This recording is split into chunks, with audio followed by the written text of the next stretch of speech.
आथिखाल आसाम गभर्नमेन्टआ बे जौगानाय हारि मोनद' हारिनो एसटि होनो थांनायाव एसटि होनो नागिरनायाव आरो केबिनेट पर्यायनि जा रिपर्ट गथायदों बियो जोंनि थाखाय थाखानाय ट्राइबेलफोरनि थाखाय बियो मोजां लक्षण नङा। मानोना बे जौगानाय मोनद' हारिया जुदि एसटि मोनोब्ला थाखानाय हारिफोरा गोबां खहा जागोन। फरायसाफोरा सोलोंथायाव इन्जिनियारिं डक्टर इउनिभार्सिटि बेफोरनि खाबुआ गोमागोन आरो सेन्ट्रेलाव जाखिनि साख्रि बाख्रि सेन्ट्रेलनि गासै साख्रिफोराव बिनि खाबुआबो गोमागोन।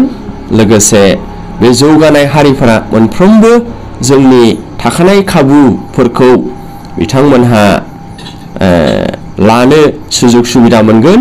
जाउनाव थाखानाय ट्राइबेल हारिफोरा गोबां खहा जागोन।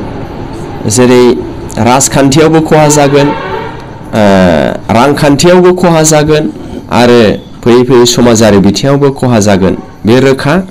नाथाय आं बुंनो नागिरो थाखानाय बे थागिबि ट्राइबेलफोरा जेबो खहा जायाजासे मोनद' जौगानाय हारिफोरनो एसटि होनायाव गोनां गैयामोन।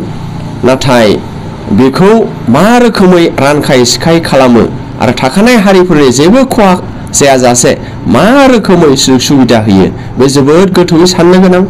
मानोना एसटि होनोब्ला बे एसटियानोखासै आरो बे एसटि खथायाव फैयोब्ला बिथांमोना गोबां खाबुफोरखौ सेनानै जानाय बायदि जाफैगोन।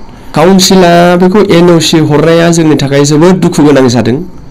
मानोना काउन्सिला एनअसि हरनाय लोगो लोगोनो बेहा काउन्सिलावबो एसटिखौ बानायनांगौ होननाय बायदिसो माने सानजाथाव।